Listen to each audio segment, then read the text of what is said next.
जय हिंद साथियों, मैं आपको इस वीडियो में क्या बताऊंगा 2020 नई शिक्षा नीति हमारी के आखिर में क्या है और हमारी शिक्षा में क्या क्या बदलाव हुए हैं, मैं आपको इस वीडियो में बताऊंगा। तो आप लोग को से निवेदन है कि आप लोग वीडियो क्या शुरू से अंत देखिएगा ताकि आप लोग पता चल सके कि 2020 नई शिक्षा नीति आखिर में है क्या। और आपको ये भी बताऊँगा कि ये जो हमारा 5+3+3+4 में आखिर ये भी क्या है।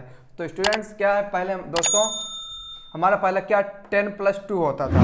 10+2 का मतलब क्या होता था कि हमारी जो राज्य सरकार होती है वो हमारे ऊपर क्या है 12 साल निगरानी रखती है, क्योंकि 10 मतलब 1 से 10 तक +2 मतलब 12 साल।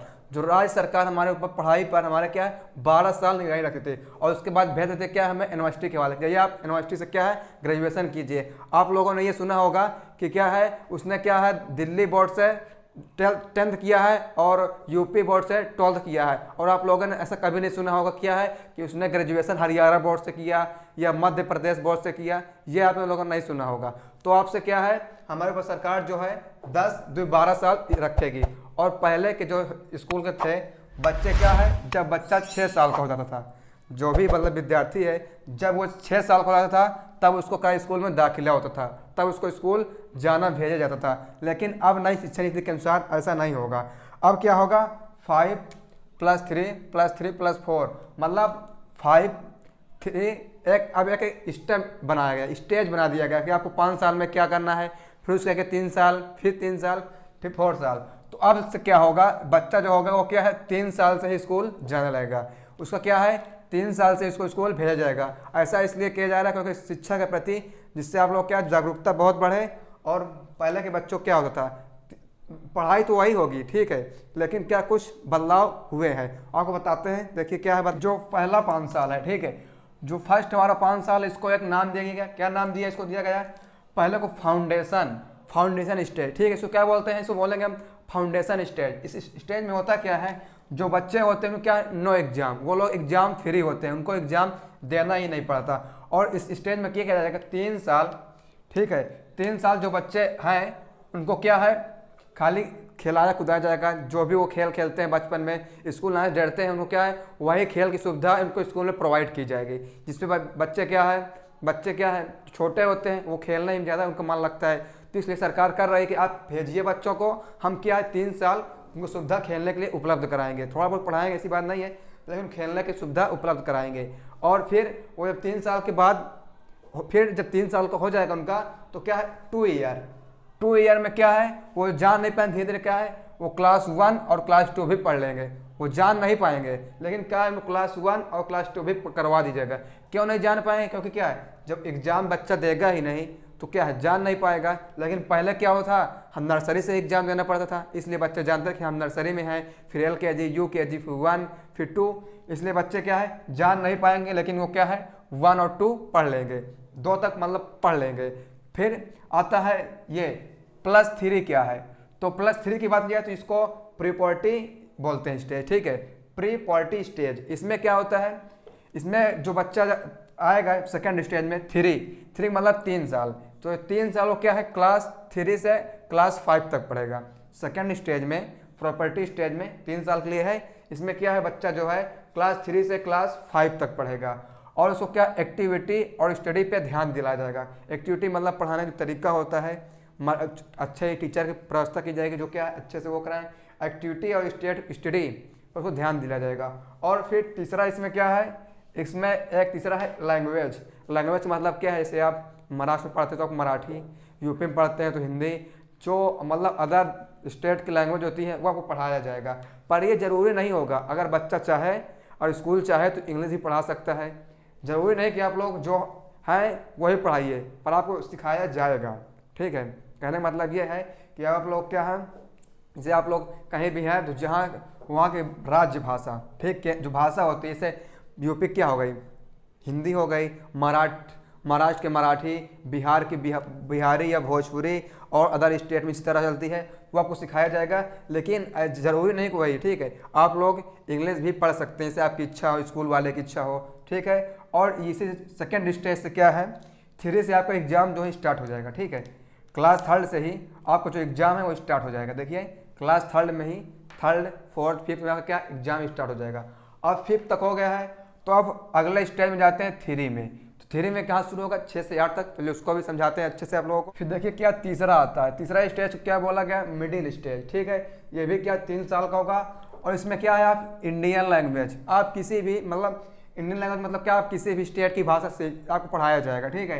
इंडियन लैंग्वेज मतलब किसी भी स्टेट का, उत्तर प्रदेश, लखनऊ, दिल्ली, बिहार, महाराष्ट्र, आपको किसी भी एक देश की एक स्टेट की क्या लैंग्वेज को पढ़ाया जाएगा। तो ये हमारा क्या आएगा, और इसमें बच्चा क्या है 5th तक तो पढ़ चुका है, सेकेंड स्टेज में। इसमें पढ़ाई क्या स्टार्ट होगी 6 से 8 तक।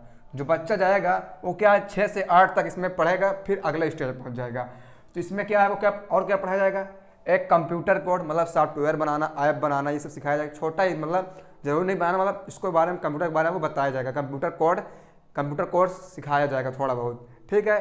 और फिर अगला आता है वैक्शनल कोड या टेक मतलब टेक के बारे में कहने मतलब है, इसे कोई लड़का है वो सीखने से फर्नीचर काम सीखना चाहता है या घर बनाने काम, कोई भी काम हो तो उसको सिखाया जाएगा जो, और उससे क्या है नंबर भी मिलेगा। ऐसा नहीं है कि उसको सिखाया जाएगा, पढ़ाया भी जाएगा, उसको क्या है नंबर भी मिलेगा। अगर कोई लड़की हो गई वो ये सीखना चाहती, खाना बनाना सीखना चाहती है या सिलाई सीखना चाहती है, और कोई अदर काम हो गया तो अभी सीख सकती है, उसमें उसको नंबर भी मिलेगा। यह उसको कोर्स क्या है प्रोवाइड कराया जाएगा, ठीक है। जब शिक्षा नीति लागू हो जाएगी तो ये सब आपको क्या है प्रोवाइड स्कूलों में कराया जाएगा। और फिर आता है, और हम लोगों ने क्या है मैथ, साइंस, आर्ट्स, तो ये लोगों सभी ने पढ़ा है, ये तो रहेगा ही। पर ये दो ठीक है, कंप्यूटर कोर्स और एक टेक मतलब टेक्निकल के बारे में, टेक्निकल चीज़ों के बारे में, सिलाई, बढ़ाई, माली का काम और अदर काम हो गया, ठीक है। ये सब सिखाया जाएगा क्या 3rd स्टेज में, इसको मिडिल स्टेज बोलते हैं। ये भी क्या 3 साल का होगा। फिर अगला आता है जो 4th स्टेज, ठीक है, चौथा है, इसको बोलते हैं क्या है सेकेंडरी स्टेज।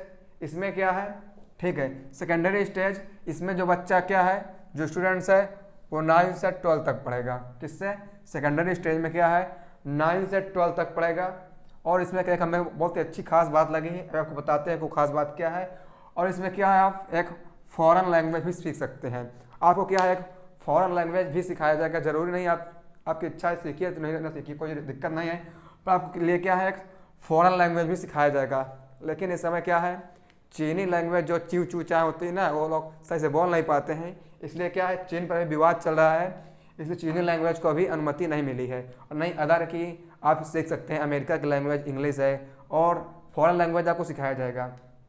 अब बात आती है क्लास 9 से 12 तक में, तो आप लोगों को पता है, नहीं पता तो बता देते हैं। अब से क्या है आपको जो है सेमेस्टर वाइज पेपर होगा, ठीक है। नो स्ट्रीम मतलब क्या है स्ट्रीम ख़त्म कर दिया गया है, और आपका पेपर क्या है सेमेस्टर वाइज मतलब क्या होता है साल में 2 बार पेपर होगा। आप लोग छोटे कच्चे हम लोगों ने पढ़ा था कि क्या है पहले एक छमाही फिर एक सालाना उस्ता होगा। अब बोर्ड एग्जाम तरह पेपर नहीं होगा, साल में क्या है एक बार नहीं होता। जैसे आप 9th में है तो साल में एक बार नहीं, साल में क्या है 2 बार पेपर होगा। फिर 10th में जाएंगे फिर भी 2 पेपर होगा, फिर 11th में जाएंगे तो वहाँ भी 2 पेपर, 12th में जाएंगे वहाँ भी 2 पेपर। और क्या है ये फिर मल्टीपल सब्जेक्ट मतलब क्या है अभी तक आप लोगों को पता है नहीं पता तो बताते हैं। मल्टीपल सब्जेक्ट मतलब ये होता है जैसे आप लोग क्या है अगर आप 10th पास होकर सोचते हैं कि यार कि साइंस साइड जाएं कि आर्ट साइड जाएं कि कॉमर्स ले लें, ठीक है, तो आपसे ये काम ख़त्म, आपसे आपको जो इच्छा हो वो ले लीजिए, ठीक है। इसका मतलब यही है मल्टीपल सब्जेक्ट मतलब चाहे जो मतलब कोई साइड नहीं बचेगा, कॉमर्स बायो मैथ्स कोई मतलब नहीं। आपकी इच्छा है तो आप हिंदी, मैथ, विज्ञान, भौतिक विज्ञान, इतना जो मतलब आपकी इच्छा हो, आपकी इच्छा है तो आप ले लीजिए, हिंदी ले लीजिए, कॉमर्स में से एक सब्जेक्ट उठा लीजिए, एक सब्जेक्ट आर्ट्स उठा लीजिए, फिजिक्स ले लीजिए, और मान लीजिए जैसे आपको लेना है वो भूगोल, आपकी रुचि क्या है भूगोल में है भूगोल ले सकते हैं, मैथ में रुचि है मैथ ले सकते हैं, इतिहास में रुचि है इतिहास, रहेगा वही। जैसे 9th में क्या है 6 सब्जेक्ट हैं तो शायद जहाँ तक हो सकता है कि सब्जेक्ट उतने ही रहेंगे, लेकिन क्या है जो साइड बढ़ होता ना स्ट्रीम होती थी वो स्ट्रीम हट जाएगा। आपके ऊपर दबाव नहीं रहेगा कि आप यही सब्जेक्ट लीजिए, आपकी जो इच्छा हो जो पसंद हो सब्जेक्ट वो लीजिए, ठीक है। मल्टीपल सब्जेक्ट हो गया। फिर क्रिटिकल थिंकिंग क्या है, क्रिटिकल थिंकिंग मतलब ये होता है कि आपको मतलब रटाना नहीं पड़े, रटाएंगे नहीं, रटाना नहीं जाएगा, आपको क्या सोचने से एक बनाया जाएगा कि महात्मा गांधी का युद्ध कैसे हुआ था, ये सब बताया समझाया जाएगा, सोचने की क्षमता आपकी बढ़ेगी। ये क्रिटिकल थिंकिंग मतलब यही होता है, और सेमेस्टर वाइज तो रहेगा ही। तो ये सभी क्या थी 2022 की नई शिक्षा नीति थी, जिसके अनुसार बहुत सारे बदलाव हुए हैं। अगर आप लोगों को जो बदलाव न अच्छे लगे हों कमेंट में बताइए, और आप लोग यही बताइए कि आपको क्या कि कौन सा बदलाव बहुत ही बेहतर पसंद आया है और बहुत अच्छा पसंद आया है, तो उसको भी कमेंट में करके बताइए। ठीक है, तो thank you, very best of luck, जय हिंद, वंदे मातरम।